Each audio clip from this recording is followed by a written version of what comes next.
turabahaye kaze cyane uno munsi rero nkuko twariko turabibabwira ni kiganiro kiza kuremeshwa na jewe hamwe na Mr. Ale nkuko twama tubikora buri munsi. Hanyuma uno munsi tunezerewe cyane muri iyi sezo yacu ya mbere kuri episode ya 6 kuba tugira tuganire n'umushitsi wacu Profete Modesta. Turaguhaye ikaze cyane n'umunezero mwinshi kwicarana nawe.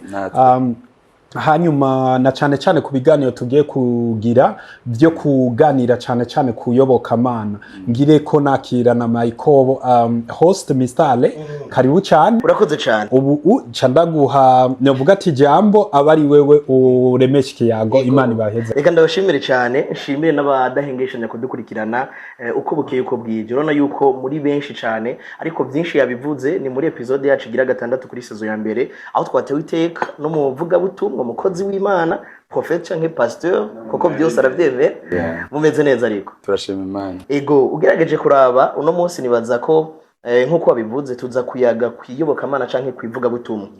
Ariko kimwe mu bintu bidasanzwe nivuze yuko abantu baza kumenya nuko Fablice bamuzi mu bijanye n'ibikorwa byo kumotiva ugwaruka, mu bijanye n'ibikorwa byo kubaka yaba inyubako rusange canke inyubako ziri privé, ariko kandi numwe mu bantu yemera ko ari umukozi w'Imana. Ikibazo canje kica kiza kuri mwembi babiri, umukozi w'Imana n'umuntu muki?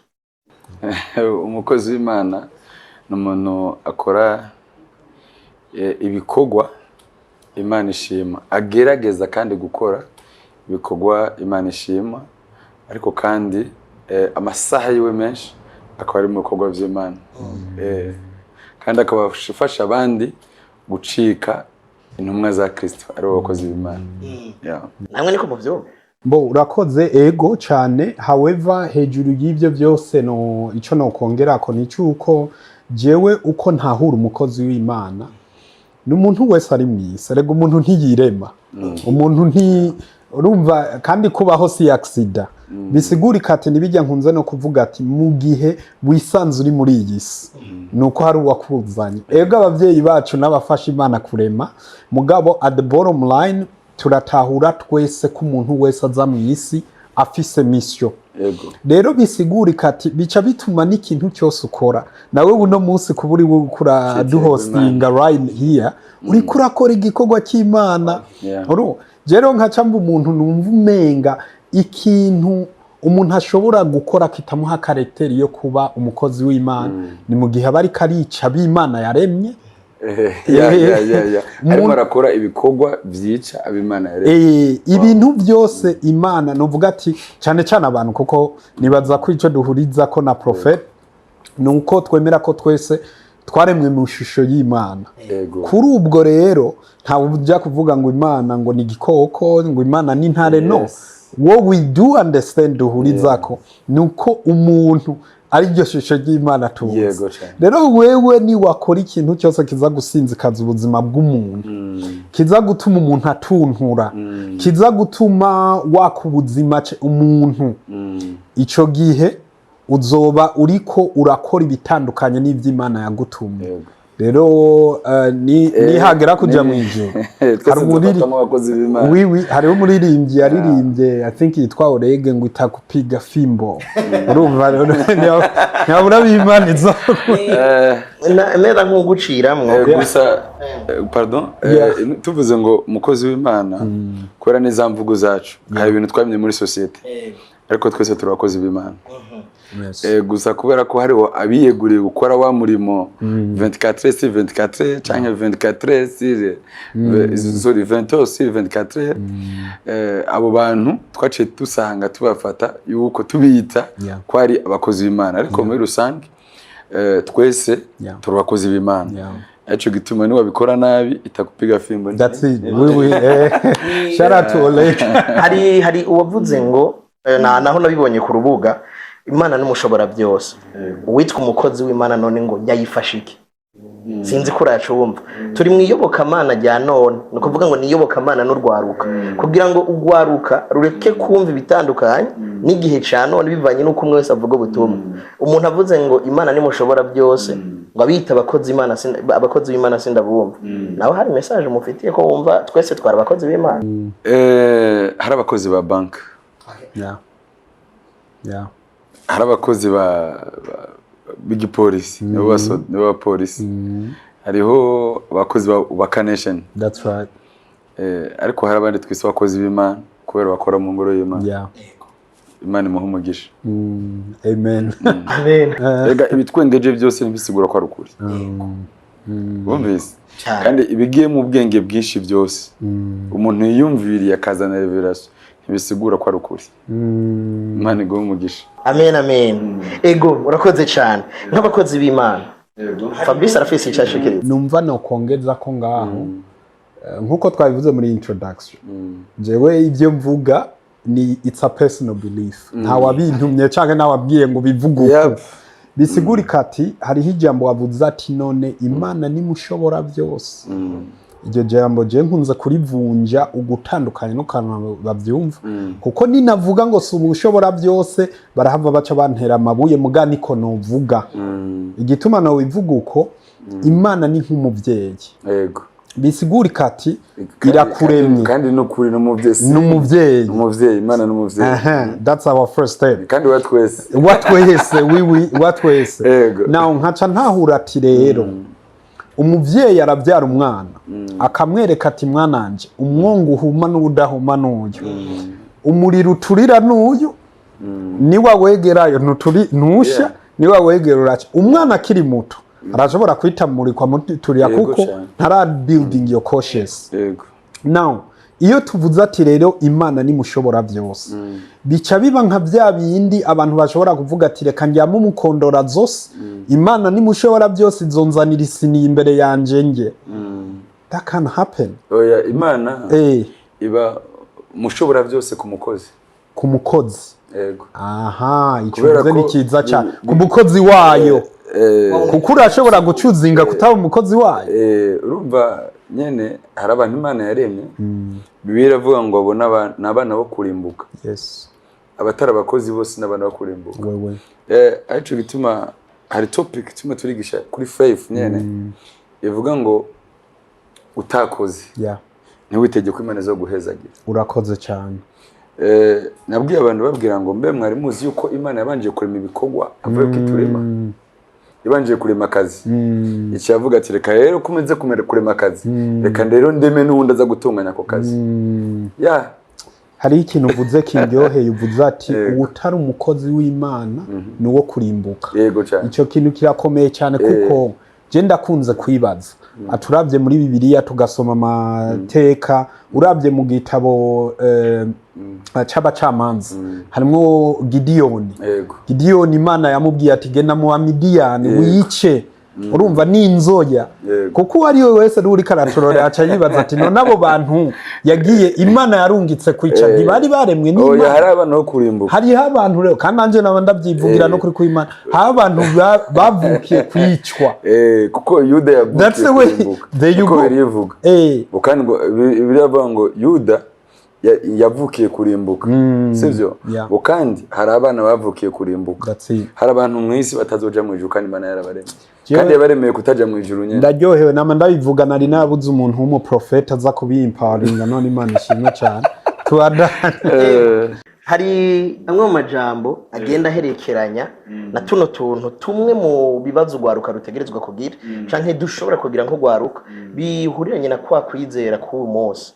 Ni uravuze yuko hari abavukiye ukoresheje ijambo abaremewe abavukiye kurimbuka nk'abakozi b'Imana. Uyu munsi ugerageje kuraba Iyoboka Mana canke ivuga butumwa n'ugwaruka imigenderanire n'ivyo bintu usanga bibagora kubera ko no munsi benshi weekend ntibayigize wa munsi wo kuja mu karuhuko kugira ngo acaje gusenga yige amenye ibijanye na Bibiliya. No munsi usanga turi muri ryosha niko bavyita. Ugerageje kuraba relation ivuga butumwa n'ugwaruka ntuza kubona yuko umengo nkamwe bo batarimwo cyane biraza kubasiga. Wowe ubibona gute aho wegere muri society? Wowe ushaka bajemo cyane. Ndabajije ikibazo. Turi muri talk show. Erega lawe uravuga talk show can I ask you? Erega lawe urubukozi w'Imana. So de ma part jewe ndakora akazi kanje nkuko nagatumwe yego n'undi akora nkuko Imana yakamutuma. Kunyumva icyo si jewe. Ndiko ndavuga point zo muri Bible ukuntu Bible ivuga. Bible iravuga ngo je Paulo navuze ubutumwa bwiza. That's right. Ngo hama Apollo araza arabuvugaho nango ariko mpemu yera niwe yaje kuvomera ubwo butumwa bwiza. Bisigura ko kuvyumva kuba wowe no kubwira ubutumwa ngo ubwumve ni mpemu yera afasha. Urimo uravyumva cyane. We kugira uhinduke ni mpemu yera afasha cyane gose. So ngiye rero kubishamo inguvu cyangwa umupolisi sinzo nkebaye wa muntu sinzo nkebaye wa muntu agufasha kuba umuntu Imana ishaka. Ujutangura kunyenyegeza ujutangura kugira gute. So rero dufatire kwico kintu. Please ivuga butumwa riza. Please ico tuvuga ngo niko ikanguro riza. Yes. Sivyo? Kandi uko ikanguro riza niko tubona uruhande rw'abantu benshi babahakanye. Niko tubona kandi abantu benshi baja mu ngoro y'Imana ntibakizwe. Urimo uravyumva? Niho kandi tubona mu ngoro y'Imana hacika odoradis.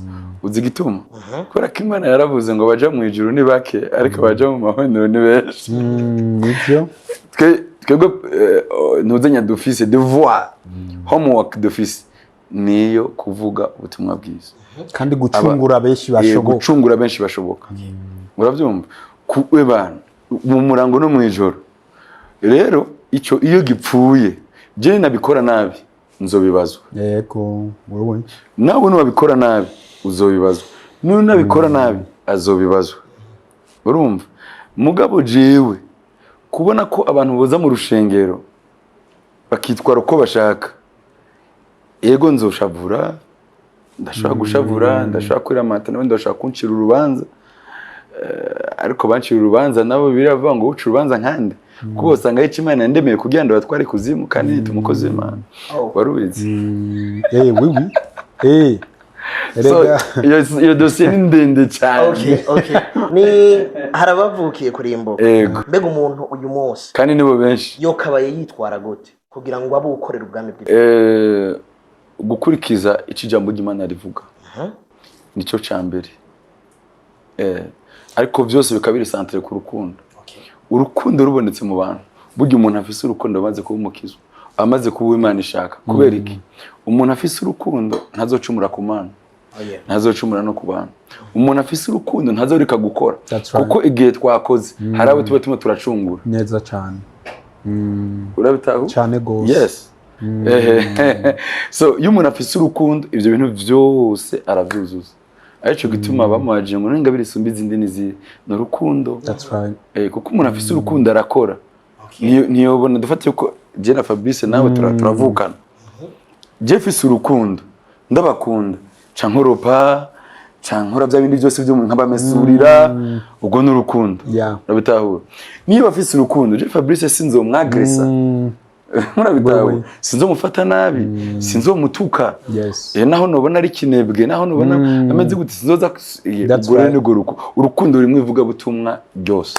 Kandi ikindi kuri icyo uvuze Bibiliya ivuga ngo urukundo rurihangana kandi rukemera byose kandi rukagira ineza. Yego byanditse mu Bakorinto mugenzi niko bimeze. Uvuze urukundo canza hahandi.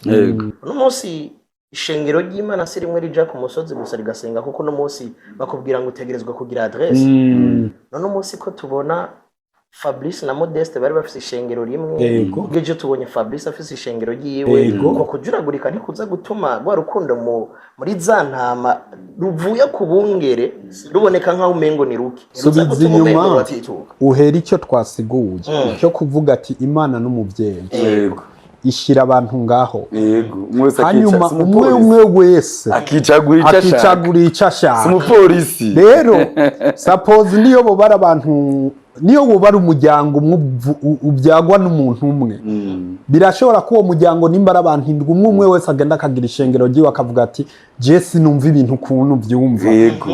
Kandi rero haragowe ababacira imanza kuko uzuja gusa hari igihe mbe urazi ko hariho ibigeragezo biza mu buzima bwacu ari Imana yabirungitse. Cyane. Kugira gusa iraba ukwihangana kwacu, irabe n'ubushobozi buri muri twebwe. Ariko raba nko mu Burundi urashobora kuvuga ati iki niki, urumva uzorabe nka je abantu bavuga ngo Fabrice n'umwesco, nkavuga ati muri abo bose bavuga ngo n'umwesco ni hazi uwo nivye ndamwungura incuri.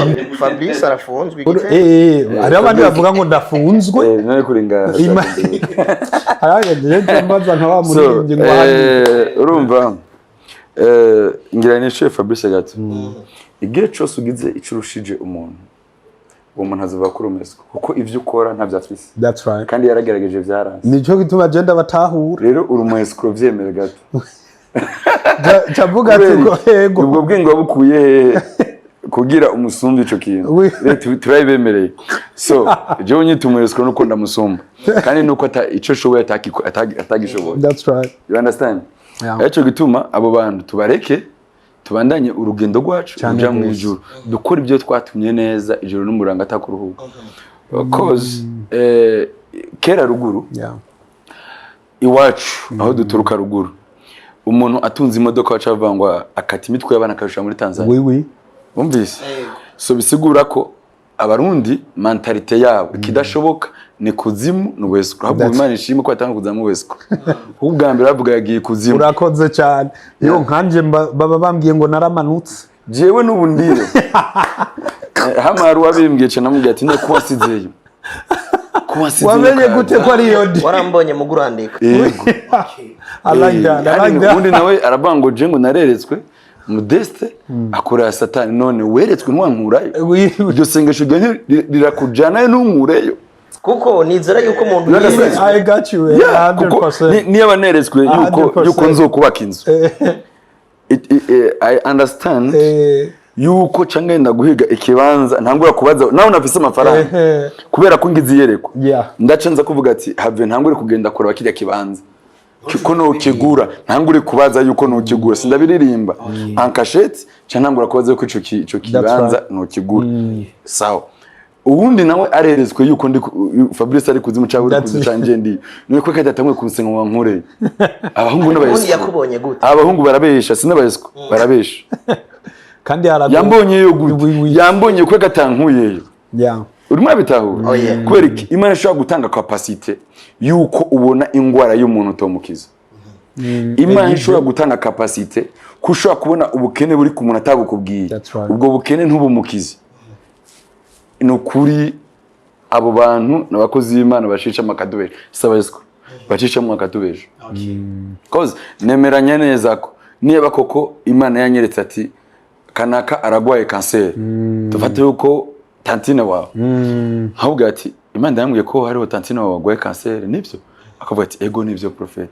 Chanabwa ati okay, ahunye ukinyishura ati genda umubwire urakize mu izina rya Yesu. Amen. Kwereka Imana yamwe ubasha bwo kubibona. Nanje igisigaye ni jambo rinsohokamo ricari kizo umuntu. That's right. Banyumvise neza. Ari bya bindi intamba ntiziraja muri dufata karuka. Intamba ntiziraja muri kane na rimwe. Prophet Modesta aravuze ati areretswe ko intamba zizoja muri kane. Camvuga ati okay, bazotsinda n'ibitsindi binini. You understand? That's right. Kubera iki Imana yanyeretse ikintu ntikiraba na rimwe hari gihengere canuzuza ico gihengere. That's it. Mugi kindi no kongeka rako wa muntu abibwiwe. Uko kwizera atakwakiriye ntibiba biraba. Uko kwizera atakwakiriye Wasigura gute? So tumo twagana ni talk show reka manze ico kintu kugira Fabrice tumugaruka. Wa muntu tubibwiye akavyanga biraba intamba zase yo kuzidatsinda nababwiye ati mutanche nkunda basenge nyamuza gutsinda igitsindo naye ntibavyanse none ntibazanye abandi batikoze Imana gusenga ndavuga ati ntibiba cause of what byarase which means kubera iki ntibizeye ntibakwizeye ntibizeye na rya jambo reka ndagusigurire boss ego uzigituma kubera ko ni jewe ndi mu kiriya kibanza ni Imana yemeye ko njayo nza kwashira solution shaka wanyumvise.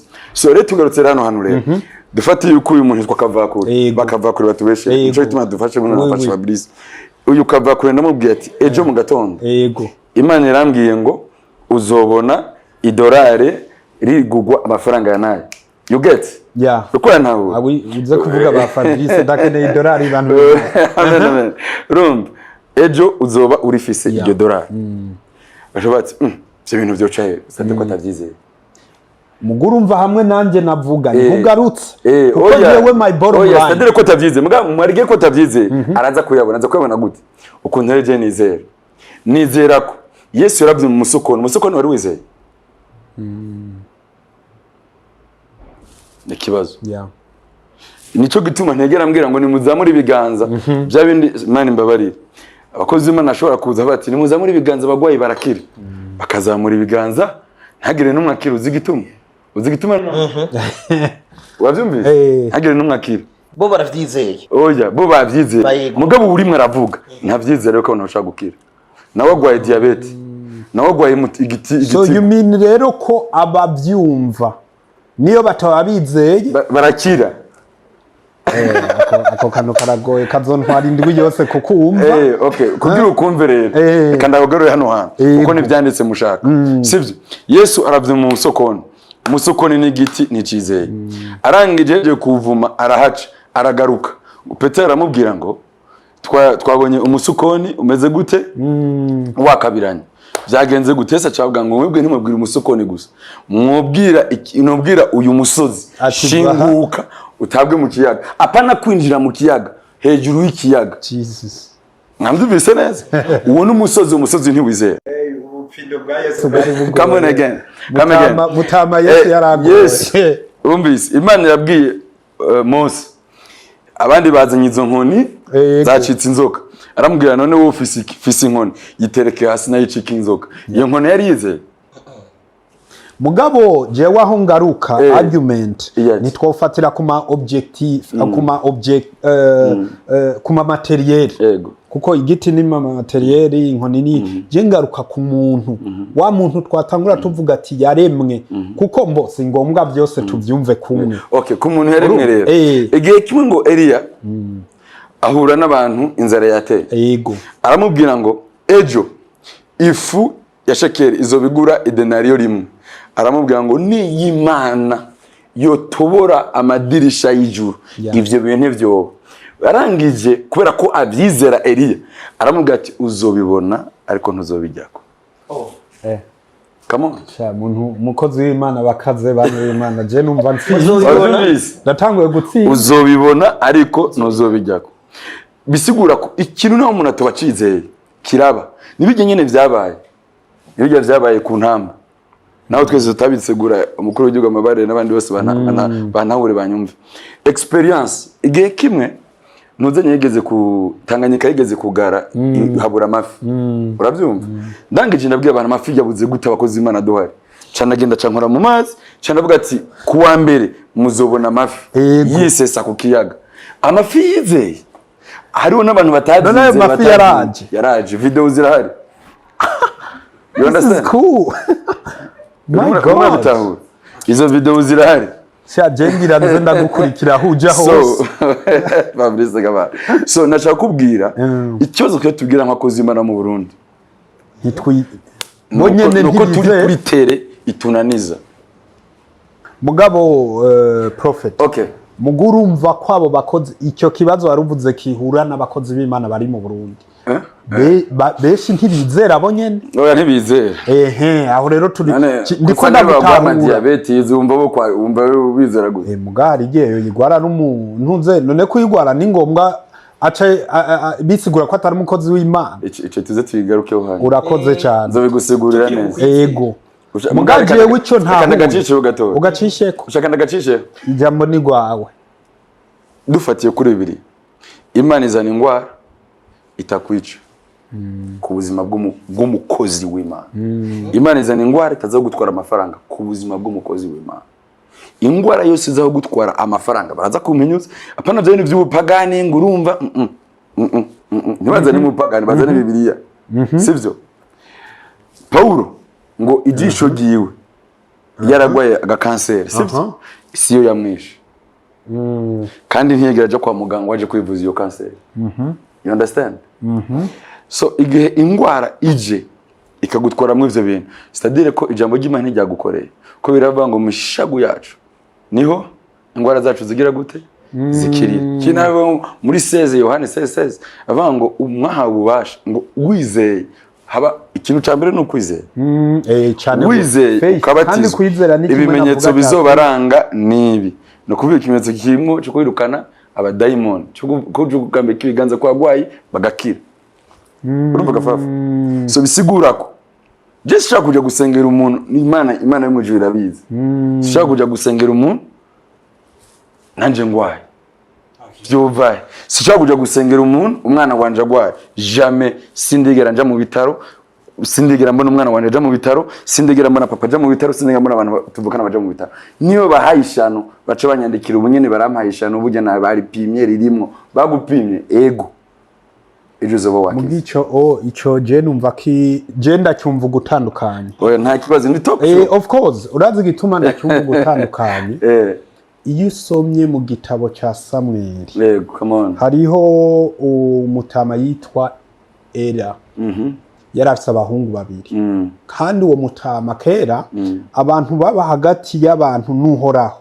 babita basiya zari nk'intumwa wategerezwa kubaca ko kujya na Samuel nyene yari umusiya now kiriya gihe uriya mutama Eri yari afite abahungu babiri kandi abo bahungu bari biryabitanye kandi abo bahungu bageze naho bafata abantu ku nguvu bakobwa mu marembo y'ishengero nkaca mvuga ati barabana ba Samuel baje baraba Samuel nivyo you are very right none muga Samuel urumva uwo yarariwe yari cyakiraro nkaca ngaruka nkavuga ati none wumva Imana igiye kugucira urubanza paraporo y'abantu bawe aho Yesu novuga ati nta ico kintu kiragoye niko je ndacyumva iyo ni reference ya mbere reference ya kabiri dusomye mu gitabo sinavuze ko bitagwara yego navuze ko umukozi w'Imana agwaye uranyumva yego iyo ngwara ntiza kumutwara kwa muganga ntiza gutuma yama kwa muganga nshaka kumuhaza ubutumwa bwiza yego n'abandi bose barimo abantu bakoreye Imana bakuze bari mu bigero baraza kutubwira muri commentaire apana gushyiramo bya bindi nguriya muntu je niko nawe uri ibintu nawe uko bitahura byumva mugabo ntaze kuzana nta generalize jewe navuze bibiliya navuze experience sivyo jewe ndemeza ko mu buzima bwanje umukozi w'Imana ivyago biraza sivyo mugabo umukozi w'Imana nta kintu na kimwe c'ingwara gishobora kumuza idashobora gukira urumva gafafa urumva bitahura none ari Imana yarungitse iyo ngwara na aho rero iza kumuteza ya ngwara izotuma umunsi umwe abantu bavuga ngo wa muntu afise Imana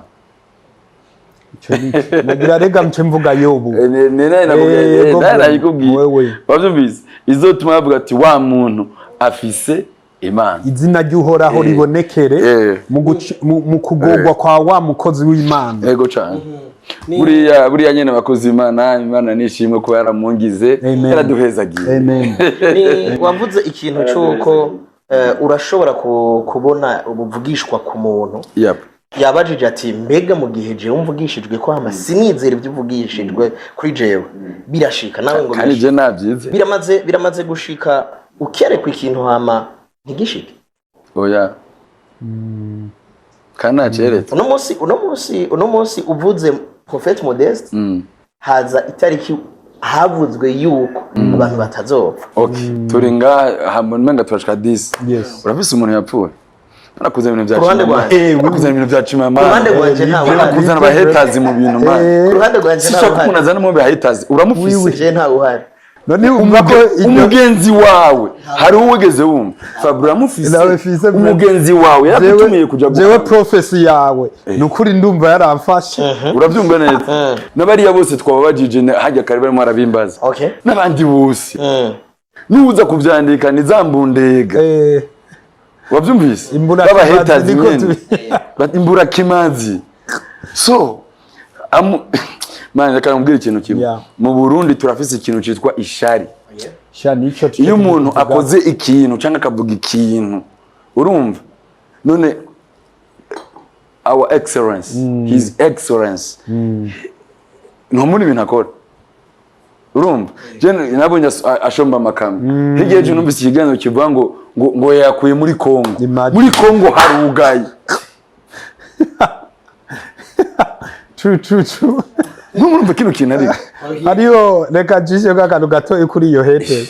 Hari ikiganiro nabonye Gabriel Rufyiri sinzi nimbe sindakira abacose narabya gace muga titre bavuze ngo Gabriel Rufyiri ngo ntacasigiye Fabrice ngo na Desire Payeji nabonye n'amafoto rero agace nabonye Mr Gabriel Rufyiri yari karatestifying avuga ngo by'isoko ngo birimwe amanyanga ngo ibiki ngo bya Payeje by'inza birimwe amanyanga ibiki mugabo nkavuga ati none ku mutima ati none nk'umuntu yize ariko aravuga ibintu bya marché public agiye kubiteranya n'ivya PPP urumva ivyo already biri differa cyanye basi nabivuge reka tuvuga bivuge none basi naje kubikora wenyene avuga ati jewe rero bya bintu kubivuga n'ubundi nza gusanga nashyuhiye umutwe ubusa let me do it birashoboka ko tubikora sivyo ari mu kazi Imana imuhumugisha amen nivyo umwe wese akazi kiwe hariho abajejwe kuvuga hariho n'abajejwe kunuma uravyumva muga kuri ico kintu wari uvuze abantu bacu societe turimo wewe ikintu cyose uzokora neza uzumenye ko hari abantu bazoguteranya bavuge kuri umuntu adashoboye urumva mu Burundi uba umuntu ashoboye kubera ko hari bigatanya werekanye ko biruhande yawe wavyumvise kinaco uba umuntu ashoboye kubera ko waturutse waturutse mu muryango kanaka utari mu muryango kanaka nturushoboye uzokwama ukaraswa muri mediocre wavyumvise ariko ni hani wacu kuko niho tuzi uravyumva neza ico rero bifatanyiriza hamwe mu bintu bibiri nkunda kuvuga ntibarimwo barakiriya akazi ngo bakore vyanke babone yuko bikunda ca bidakunda kabiri turakenya ni waduga nzogerageza ukununda kumanura biryoha bisangiwe umuntu umwe yageze kumbwira Fabrice ndamubwira none wewe ijya soko yari maze imyaka 10 haje wo kutazanye basigishusho cawe nawe igishusho mbere ntuzenya plan kutazanye plan basubishe kuri Facebook twebwe turabe yuko nivyo ubushoboye muga kubera ko abonetse urarose icyo kiriti thank you haleluya kuri umuntu yemarambwa ngo mubaru mu Burundi abantu hambere basara niwe na Fabrice abantu hambere babihevye niwe na Fabrice none navuye ruguru nje kuri Dunyuri uyu nawe ntazige mwe yisanze muri Australia wavyumvise abo bantu babiri bareka kweheba gute erega ikintu ko twokora amakosa urimo urabitahura hari kandi ikindi naco Yesu yarungitse abatumwa biwe hehe yabarungitse yababwiye ngo genda ngo muzosanga ya mamate yavuze ngo ndabarungitse mu mabingira exactly kugira dufatanye kino kintu avuze hari ico avuze ati abantu ba mbere babihebye mu biyago byose wagiye urakora washize Imana imbere misi yose uvuga ati natumwe n'Imana uri umwe mu bantu bizera yuko ibyo bakora babitumwe n'Imana bikorwa mva bwenge haraho bihuriye n'ivuga butumwa yego cyane Imana ntitumika ijuju barubizi yego Imana ntegere tumika ijuju nivyo wewe erega hari ikintu Imana ituma umuntu afise capacité zitatu icya mbere umunyabwenge icya kabiri yamukuyemo ubwoba wabyumvise icya gatatu akunda abantu that's it kuko nushaka kwihebera abandi atarukundo ugira wabyumvise kandi ushaka kwihebera abandi umuntu udafise mu ubwenge Imana igumugisha urakoze cyane hari cyo shekeriza mboje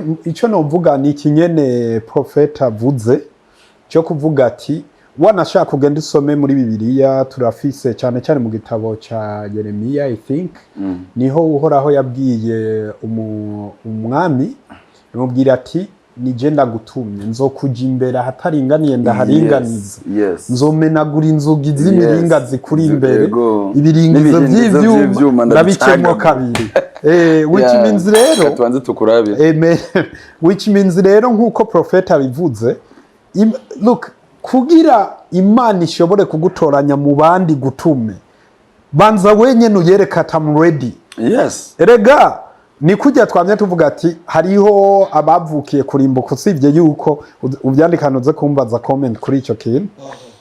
Hariho abantu Imana ivuga ati I choose you ndagutoye. Ukana ubwa mbere ushobora kuvuga urashobora kuvuga ati ndagize amahirwe Imana yantoye kubera inguvu zanje. Hari n'igihe Imana kugira ku buntu ikakubwira ati ni udakomenza ugukomeza. Yego cyane. Urabyumva? Ivyo ni bimwe Imana yabwiye Yeremiya. Uruna yabwiye na Gideon akavuga ati none je mu muryango mvukamo nta nabantu bazi kuvuga nta bikomango huwe mai kandi je ndagaherereza ndi nagaherereza umpoye iki ubwo bazoca banyica tani namwe nangi ariko Imana ibavuga ati do you know me nyene zawe je urazi haguruka nzobana nawe genda urabe rero huwa yeme urumva hariho n'igihe rero uvuka uri kigatanya hariho uzorabe umuntu wa mbere mu mateka yabaye ico bita igikomangoma n'uwo bita umwami yitwa Nimrod yubatse umunara wa Babeli bamusigura ko yari gigatanya uravyumva Imana rero ishobora kugutora ivuga ati burya we nawe nasanze ku nkota uruwa mbere uzi kugwana ati ubwo genda uyishire ku butako ryawe ugende mu ntambara rero urumva jema I understanding hariho abantu Imana icuzinga bivanye na bijya profete yavuze haho nabandi Imana igira ku buntu umenya gute ko Imana yaguhisemo Imana yaguhisemwo niyo novuga ati icyo uzokora cyose kujya Imana yahisemo umuntu akubwira ati je nka kwaturako uvyemera utavyemera I know you have oya yabinyeretse kwe aya no kurebera rero wewe bisa none asiasi bakarura basi kubyo batazi je nagiye Dubai nta butumwa bwiza bwari buhari j'étais seul mu bapasteur Imana yambwiye ati genda ahanyene bazemera batazi harababizi sorry bitavugwa cyane ntituvuga ivyiza yego so nituvuga ivyiza nta kibazo kimwe cyagifuka ivyiza iyo rero iyo ni comportement bananiwe reka woje nzokuma mvuga ibintu by'abantu nta butumwa bwiza buhari nta shengero na rimwe urashaka kwemera ko nagenda ku mugoroba nkavuza ivyuma kuri terre ndavyibuka mu consultant w'ico gihe yaraje arambwira ati ibintu urimo uragira sibyo umuheruka ndamubwira ati Imana yantumye nawe watumwe na leta twese twatumwe ndakera akazi anje ndakurekera akazi ndamubwira ati bizovamwo umusaruro uzovamwo uzowubona so inyuma y'amezi 8 bagiye bumva bavuze ngo amashengero muri Dubai yaremewe abo ni menshi ubu ari ng'igihumbi wabonye ko wicaranye n'uwazanye ibyo yereko urimo urabyumva mugabo babona narasaze ikindi no nkababwira iki gihugu umunsi umwe kizemera ivuga butumwa kandi ni vuba cyane urumva icyari karavuga kandi ni vuba cyane mugabo bo ntibabibona babona umenga n'umutipe aje hugumura abantu rerere abantu bavuga ngo ndi umusataniste bivuye ngo kubera ko bavyemeye kubera ko bo bemera azana uje kubabwira ati yasashimwe cyane umusazi uyu erega genda uraba amateka abanyisirayeli bamaze kujanwa mu bucakaro bwa kabiri hari umuvuga butumwa Yeremiya Imana yamubwiye ati genda mu mihanda wambara ubusa urumva wikorera umusaraba urire bose akavuga ati wa mugabo w'ikijuju wa muki ukunyene umuprofeta ajabora kubwira ati naragiye baravuga ati who are you crazy n'ibintu byabayeho ntihagira abantu no munsi bavyuka baje bavuga ngo ujya muntu bijya bintu avuga genda ubanze usoma amateka hariho nimba profeta avuze ati jewe ku bwanje ndaza ati intamba zitegerezwa kuca kujya yabivuze wewe he has prophesied jewe wumvise kumwe nabitahura jewe kubganje ca mvuga ati bari abantu nabo nibagira uko kwizera bakavyizera n'igikombe cy'isi yose bashobora kugitsindira mugaje uko ndabitahura nkavuga ati iyo uprofesayinze ku muntu ntavyizere Imana izokubaza nihagera ati none wese nari nakurungikiye intumwa yanje kuvuga rero narabeshe je kuvyizera ntaco bintwaye jewe nizera yuko ico mvuze ndavugishijwe erega ikindi gikomeye genda dusubire muri Bibiliya sivyo turabe mu gitabo ca ndacibagiye ni inkuru ya Lazaro inkuru birimo muri Matayo no muri inkuru ya Lazaro ugiye ukaraba baravuga ukuntu apana ujya Imana yazuye apana ujya Yesu yazuye niwe navuga wa mukene umwe yagenda munsi y'imeza z'umutunzi urumva wa mugore yari I think ni Lazaro nyene sinibo mbo Lazaro Lazaro yaje mu gikiriza cha Ibrahim ni Lazaro nawe ni Lazaro nawe nyene nawe uravye kijya gihe sivyo pardon gato wambwiye ngo umuntu atizeye ikintu kimushikiye Lazaro yari yizeye hinge unache naguhijambo kwedu tubaye Lazaro yari yizeye ni wabizanye ni unyibukije jeno hinge manze mvuga inkuru yanjye uko ndayexpose Lazaro yazutse atizeye sindagasiga Lazaro yazutse atizeye n'abagiye guhamagara Yesu ntibari bizeye ariko Yesu yaravuze ati ndabizi iyo igituma rero igituma ntayishuye iyo ni yindi version ya Lazaro iyo ni mwinjiri mu njirisha mu Iyoboka isezerano rishasha now rya kera twigirere ku isezerano rya kera Lazaro yari umukene every time n'udufunguro twiwe yadusangira n'imbwa aho twakorokeye munsi y'umukire uwo mukire rero umunsi umwe Lazaro arapfa hanyuma uwo mukire nawe agera hapfa agiye acasanga Lazaro yibereye mu gikiriza ca Ibrahim niko babivuga hanyuma wa mukire acarasenga avuga ati nyakubahwa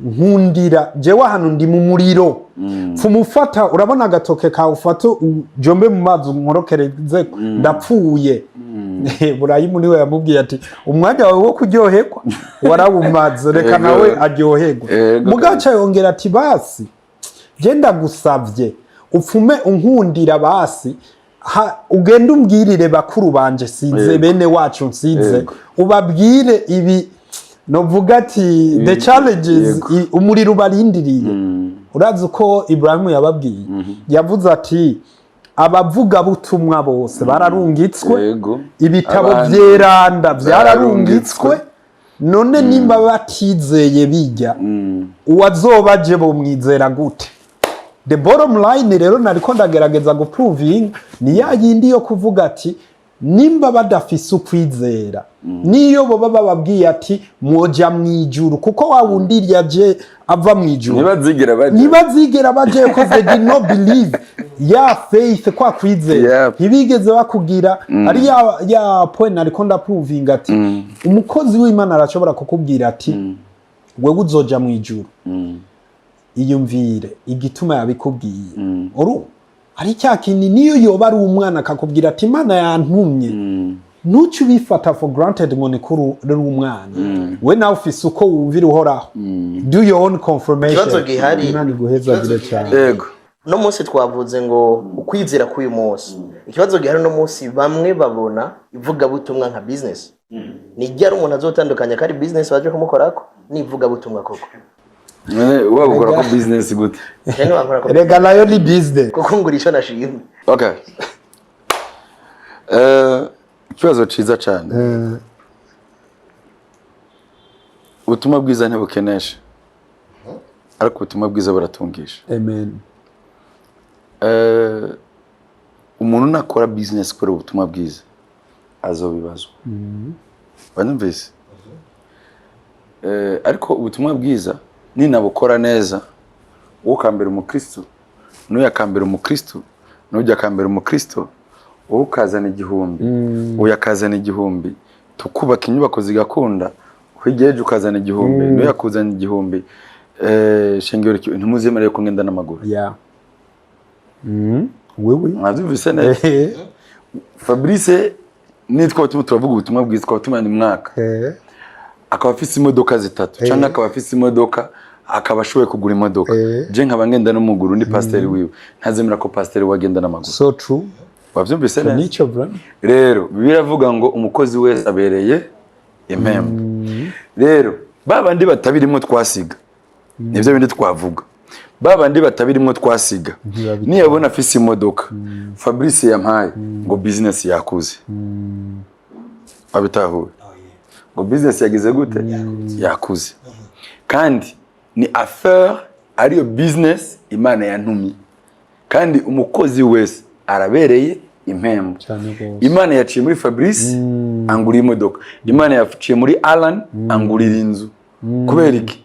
Amajambo namubwiye yaramuhinduye. Correct. No kuvuga ngo byitwa uko mu gihe atari byo atari yo ntego wari ufise yuko bitungiramo ariko urizera yuko hari ababirimo kugira ngo bubu buhungiro bw'ubukene. Ibyo nibisanzwe nta mwungu buri sato ubutahizwe. Abo nabo barimo baravuga ubwo butumwa. Bibiliya niyo catujamo biravuga ngo hari abavuga ubutumwa bwiza kubw'inzara, hari abavuga ubutumwa bwiza kubw'ishari. Wabyumvise? Hari abavuga ubutumwa bwiza kubw'inyungu zabo, hari abavuga ubutumwa bwiza kubwo ubutumwa bwiza bw'umwami Imana. Kubera ari kudasoma Bibiliya abo bantu byabacanze. Urabyumva? Hasi acavuga gute? Hasi acavuga gute? Zireke zikurane. Nagera mwigesa nzogera gute?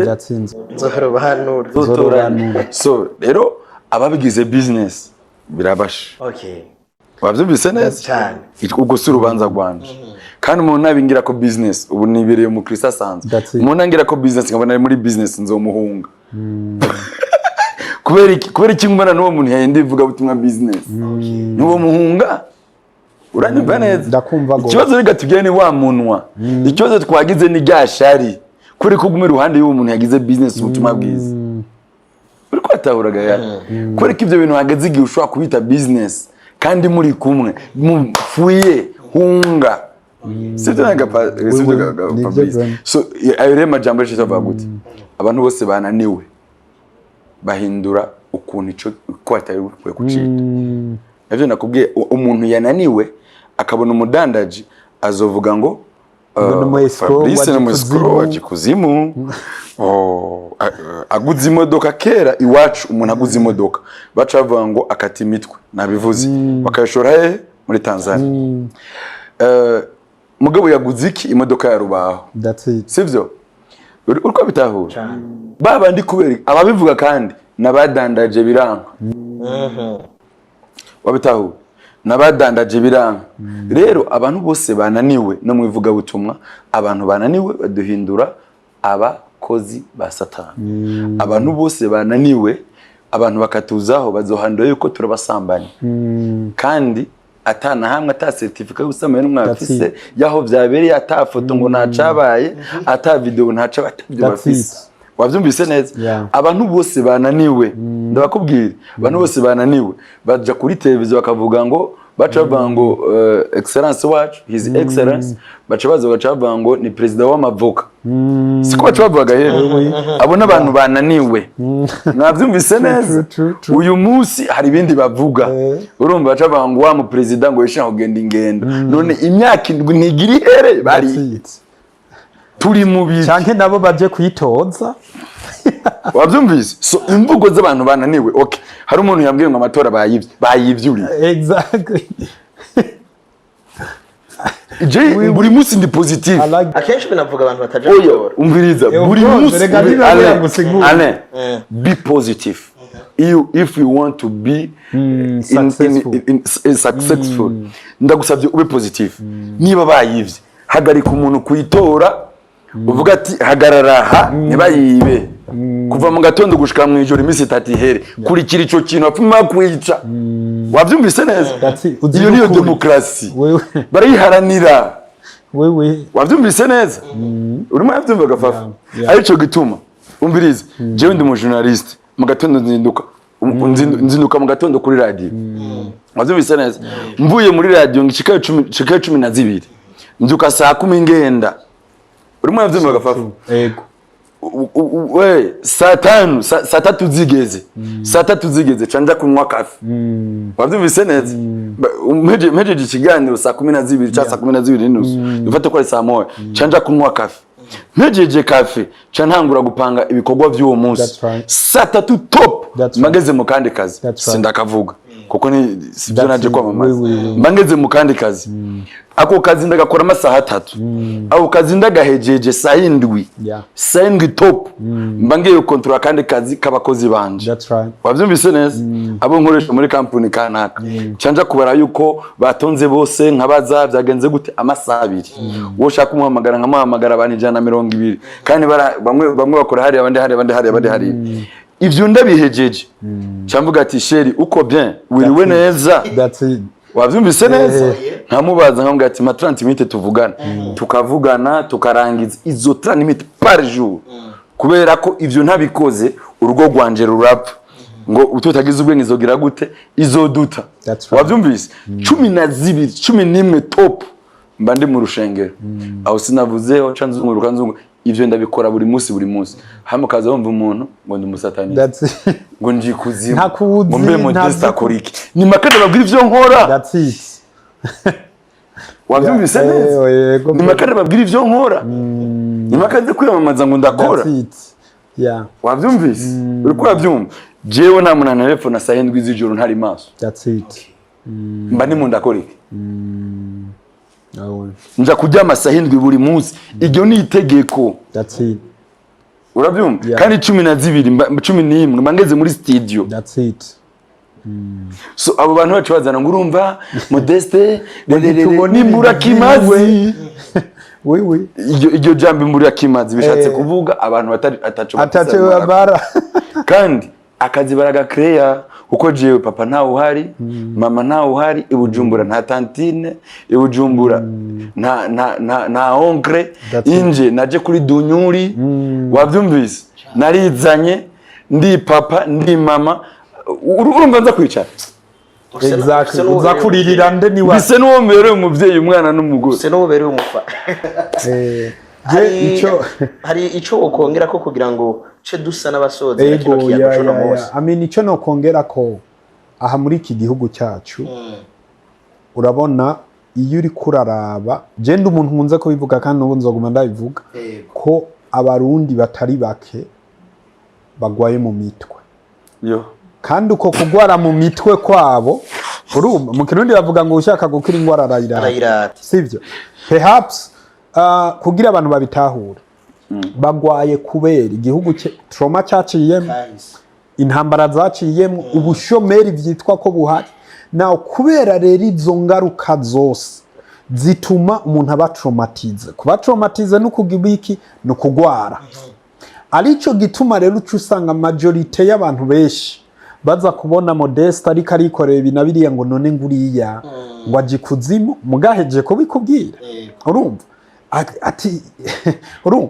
bisigurika ati haca hazamo ikintu cya jaruzi tugiye kofa yego kanda gufasha gatowe kuva nagakizwa sindajya saa 6 that's it kuva nagakizwa nta cyayinzi nta saa 6 na mu masengesho sivyo that's it kabiri iyo 17 nakubwiye buri munsi mba ndi mu ndasenga gushika 18h30 buri munsi uko amateka hari mba ndi mu rushengero none uwo muntu nasenze ingwara zakize ngo nagiye kuzimura na satani itukizwa kandi usenge bo urumva icyo nashaka gushika ko ni jambo gitwa jalousie rero ishari rifise definition zibiri hariho jalousie negative hariho na jalousie positive ikibazo rero cyaba abantu twasiguye ko bagwaye uwo wese aza kugira jalousie negative aragwaye mu mutwe uwo wese aza kugira iryo shari ribi ku wundi muntu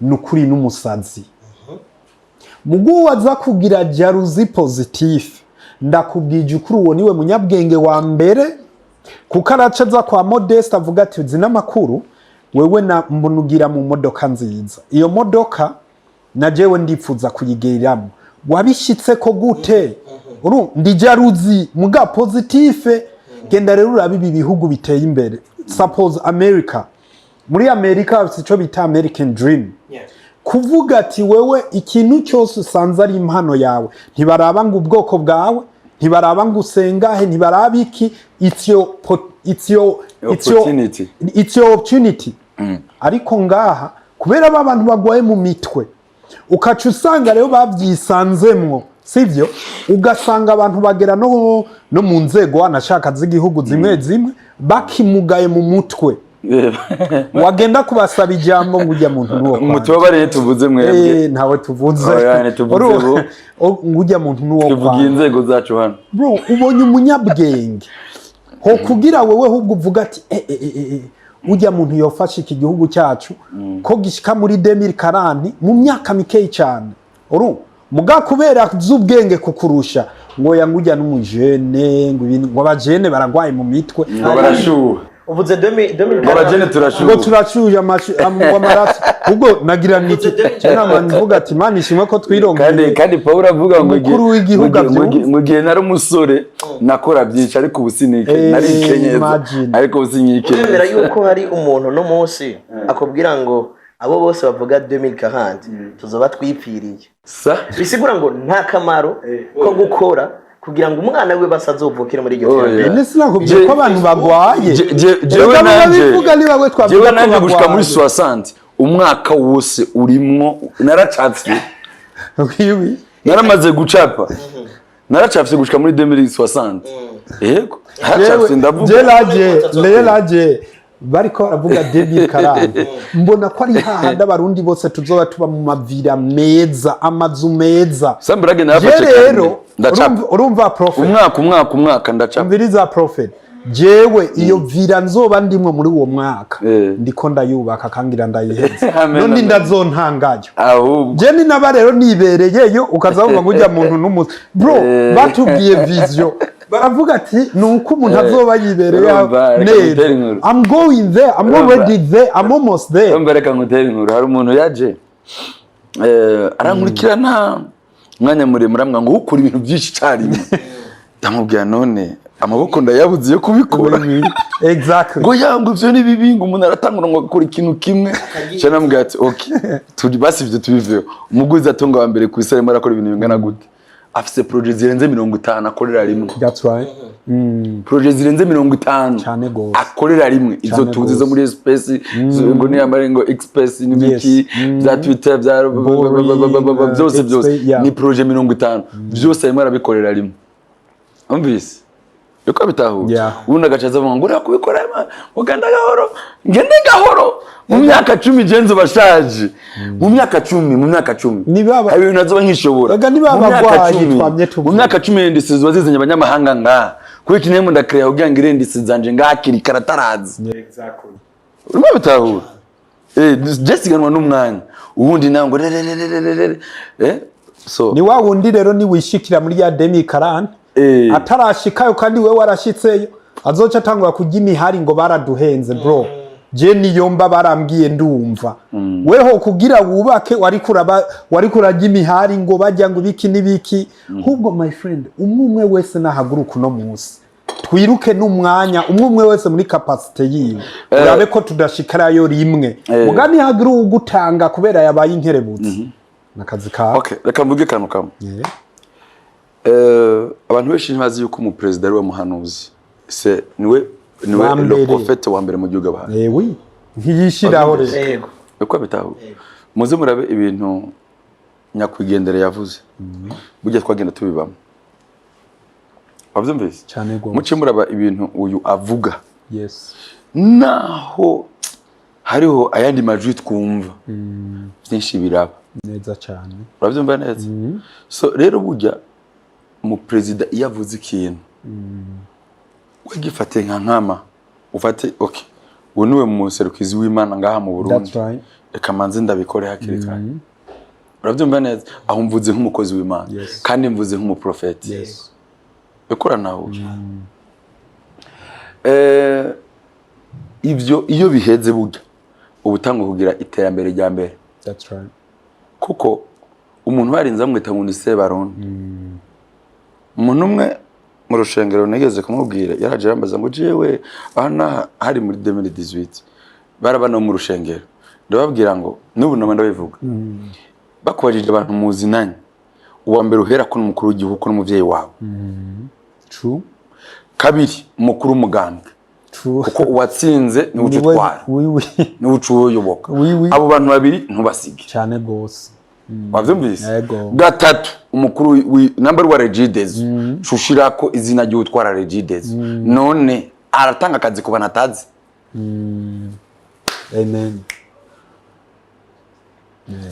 Uravyumva urumva bitaho ibiharuro byinshi kubera iki abo nibo bavyeyi nibo none president Nanzi that's it mu gitigi cyabazi imiliyoni 13 murankuyemo exactly umukuru w'umugambwe watsinze uri ku gihugu wamaze gufata umutaka w'igihugu mu bari araharusansuma sindimo urambwiye ko ntarimo ntabwo n'umukuru w'agatumba waho hantu anzi uwayoboye ntanzi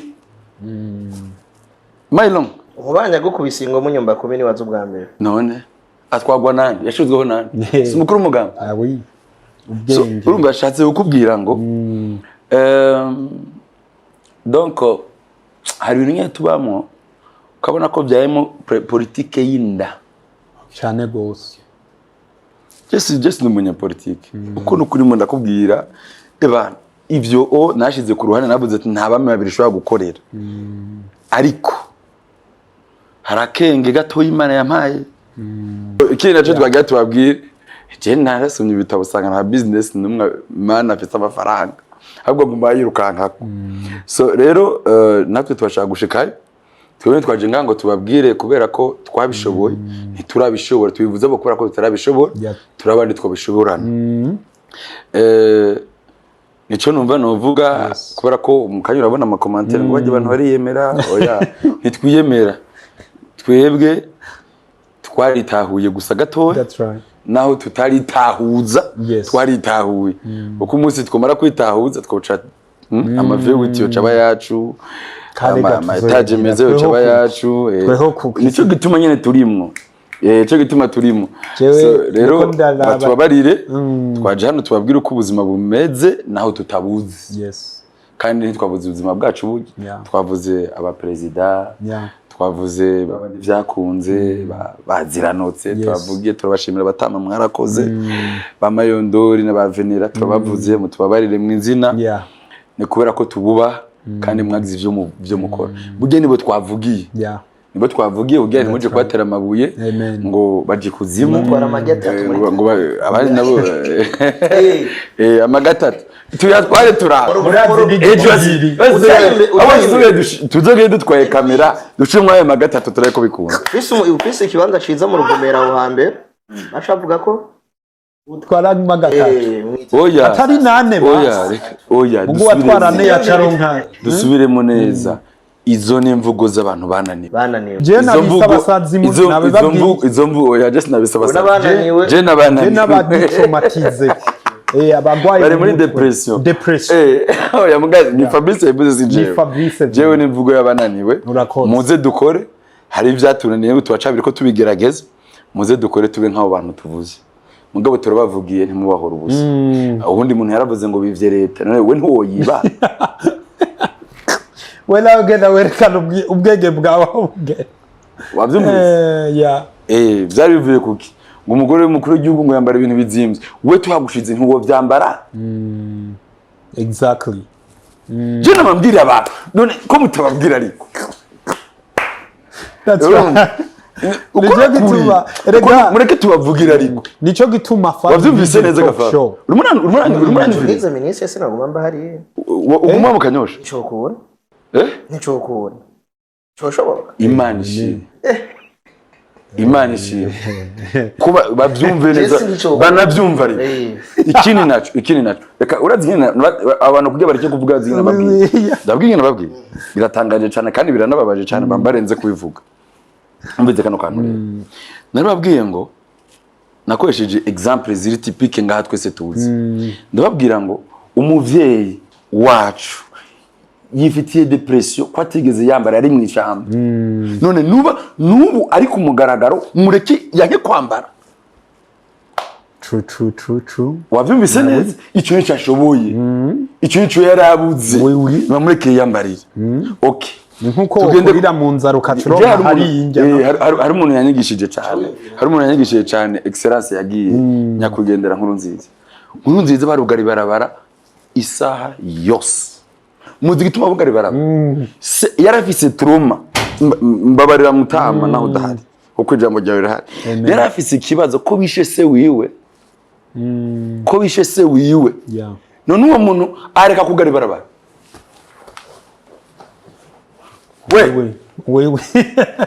we areka kugari barabara tell me exactly manu bifitiye mu mutwe nanje aratameze neza ndivuga je mbonye biharage biraye urabona ndi kwibara bahariye biraye ndi kwibara bahariye cyangwa ati ivyo biharage ntibabingaburire kubera iki narari ibiharage gushika yaho bimeramwe uri munanahura muri lise nabaye imyaka 10 muri lise kuva mu windwi gushika ndangize fise turuma ibiharage ugize gatatu hari umuntu yambwiye ndakubwira uyu najewe kandi sinamuvuga mwize n'umutunzi abonye ikirago acadahwa vome sorry mumbabare yumvuga mwishe tubivuze mu gifasa nk'ibitaza gutera ikibazo acavomisa ikirago kubera iki yarakiryamye ko aracifuka ifitiye trauma subwira hasi that's right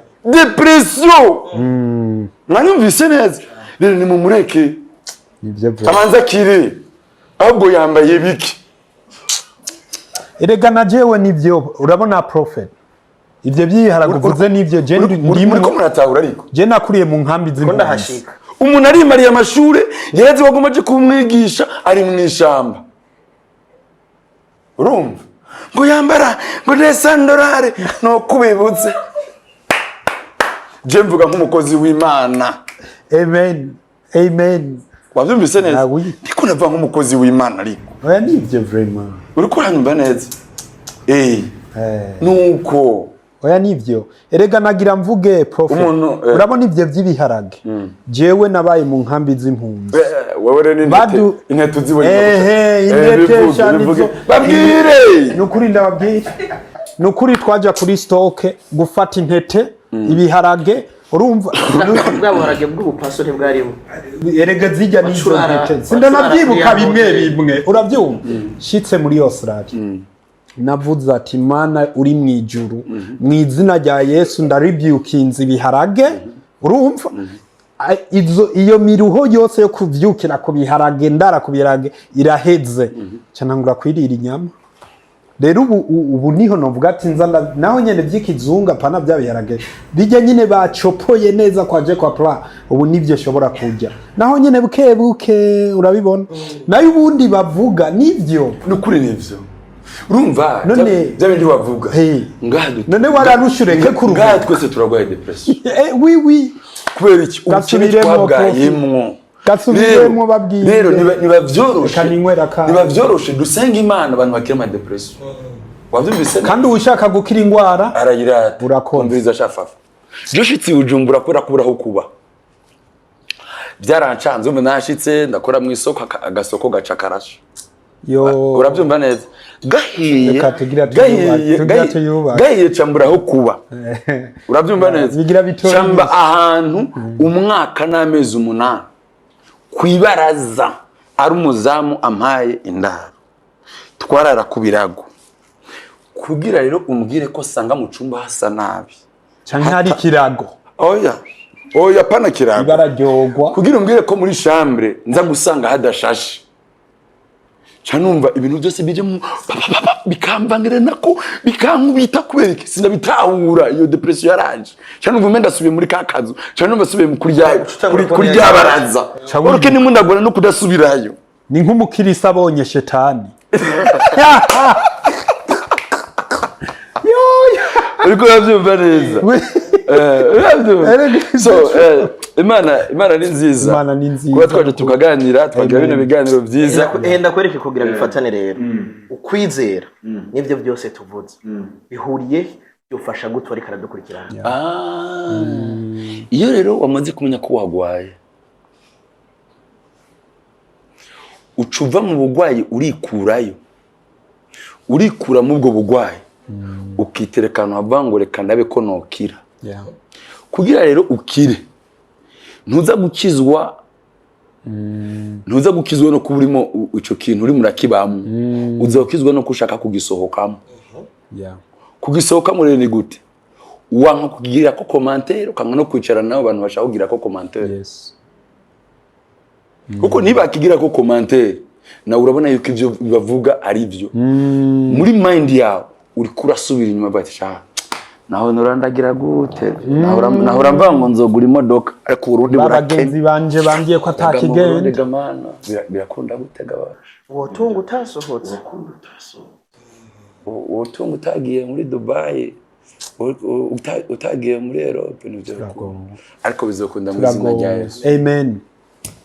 Bizokunda so nubwo rero umuntu akirira wenyene arigirira therapy. Hari therapy abapsikologi badashaka gukiza. Oui. Ni wenyene uyikorera. Batereka sukeyo. Ngende buhoro buhoro. Urumva neza.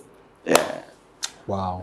Bakoze cyane. Imana nivyo vraiment najewe kuri ico Mr. Lay ico novuga. Nicyo nyene Profete avuze. Umushaka gukira ingwara arayirata.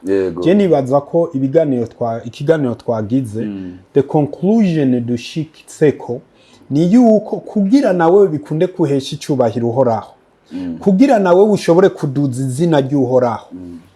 Banza utahure mbega uri mushari negatif canke ishari positif. Ukaba muri negatif biroroshe ko uwari we wese ubona aza kuba threat ngo ni ucuronka bu blaming mama sintera imbere kubera kanaka mama sintera imbere kubera iki niki ariko ni waje muri rya shari positive bizotuma ugenda uvuga ati icoma tugahura naziranotse nkamubaza ati mutama jewe ndakwemera kuko ivyo ushitseko I desire ko nanje no hashika washitseyo gute wibaza ngo yoreka kubikubwira ubwo ivyo nivyo binezera umuntu yateye imbere. Urazi kuntu biryoshe guha ikiyumvira umuntu uzati uyu nawe niyatera imbere n'umwana wanje azomuha amazi. Je rero novuga ati duhamagariye abariko barakurikirana iki kiganiro cacu nukuri gucubwenge kuba positif. Uburongozi bw'igihugu cy'u Burundi buradusabira kuja muri vision 2040-2060 kujya twagiye turabivuga ntibiba ngo ni kubera uriya kanaka nawe ngo abanje kubikora biba kubera wewe wavyishizemo. Nimba uvuga ati jewe muri iyo 2040 jewe nzoba namaze kuba umugwiza atunga walk towards that utaravye ku ruhande kuko ni waraba ku ruhande uzoga umusamara ni kwa kumwe umwana ari mu ishuri kugira arabe imbere agasamara ntacashika umwese muri couloir yiwe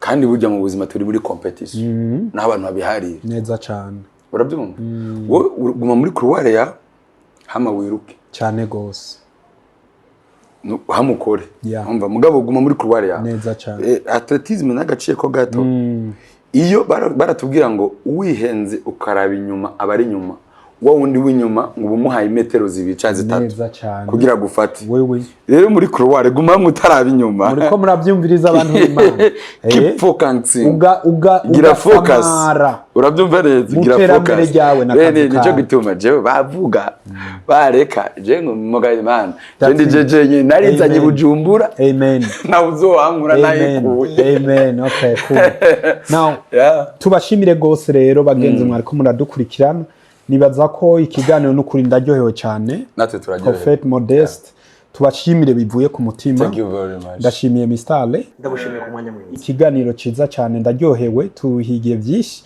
ubwo dusabe Profete ko tworaba bukurikira tugasubira tukabandanya ibi biganiro. Turabandanya kubera ko ibi nene narabyifuje cyane ndabibura.